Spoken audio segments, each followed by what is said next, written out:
한국 고깃집에서 예약 없이 장시간 자리를 점유하는 것은 큰 실례입니다. 평균적으로 점심시간대에는 테이블 회전율이 1.5시간으로 계산되며 특히 출근길이 많은 도심 지역에서는 더욱 신경 써야 합니다.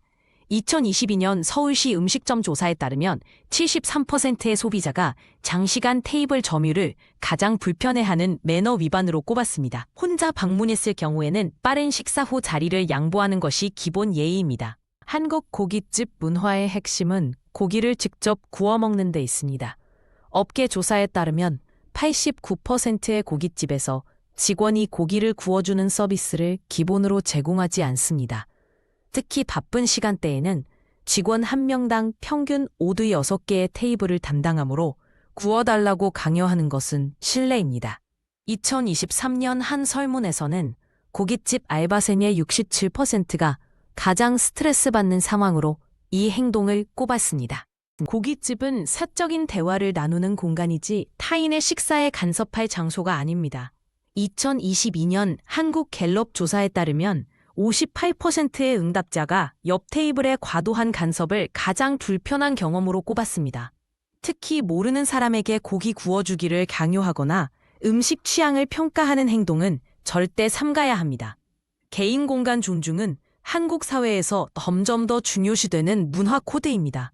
한국에서 고깃집 음주는 적당한 선에서 즐겨야 합니다. 보건복지부 자료에 따르면 과음으로 인한 고깃집 민원은 연간 1,200건 이상 발생합니다. 특히 주점이 아닌 일반 고깃집에서의 과도한 음주는 다른 손님들에게 큰 불편을 줍니다. 2023년 한 조사에서 65%의 소비자가 옆 테이블 과음객을 가장 피하고 싶은 유형으로 선택했으며 이는 매장 평판에도 악영향을 미칩니다. 고깃집 반찬은 무료 리필이 가능하지만 적정량을 지켜야 합니다. 업계 내부 기준에 따르면 1인당 평균 반찬 소비량은 3, 4접시입니다.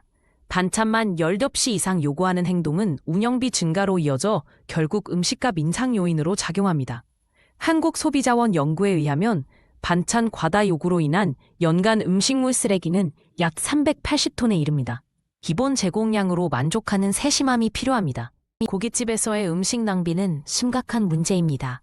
환경부 자료에 따르면 한국에서 연간 버려지는 고기류는 약 6만 7천 톤에 달합니다.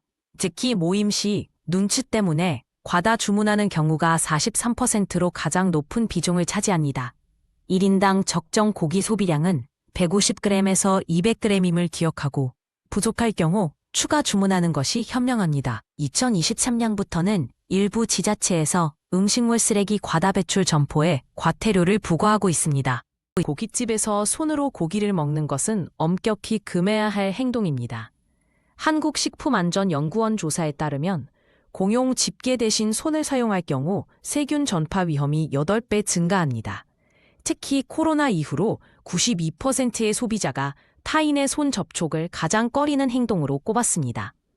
고깃집에서는 반드시 제공되는 집게나 젓가락을 사용해야 하며 이는 기본적인 위생 예절이자 타인에 대한 배려입니다. 고깃집에서의 큰 소리 통화는 주변 손님들에게 큰 불편을 줍니다. 한국소음진동공학회 연구에 따르면 식당 내 평균 소음도는 65데시벨이지만 통화 시인은 80데시벨까지 상승해 스트레스를 유발합니다. 특히 2023년 한 설문에서 78%의 응답자가 옆 테이블 통화 소음을 가장 불편한 상황으로 선택했습니다. 긴급한 통화가 필요할 경우 매장 밖에서 처리하는 것이 기본 매너이며 평균 통화 시간은 3분 이내로 제한하는 것이 좋습니다. 고깃집을 떠날 때 테이블을 어지럽게 방치하는 것은 실례입니다.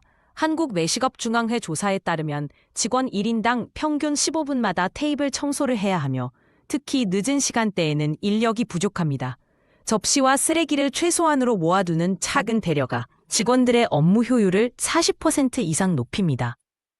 2023년부터는 주요 프랜차이즈에서 사이트 정리 코너를 도입해 소비자 참여를 유도하고 있으며 이는 점차 확산되는 추세입니다. 고깃집 매너 위반은 개인의 이미지뿐 아니라 매장 전체의 평판을 떨어뜨립니다. 2023년 소비자 리뷰 분석 결과 매너 관련 부정적 평가는 재방문율을 62%까지 낮추는 것으로 나타났습니다. 특히 최근에는 SNS를 통해 이런 사례가 빠르게 확산된 후로 각별한 주의가 필요합니다. 한국소비자원에 따르면 85%의 소비자가 매장 분위기를 고려해 식당을 선택합니다. 작은 예의가 모두에게 즐거운 식문화를 만드는 첫걸음입니다.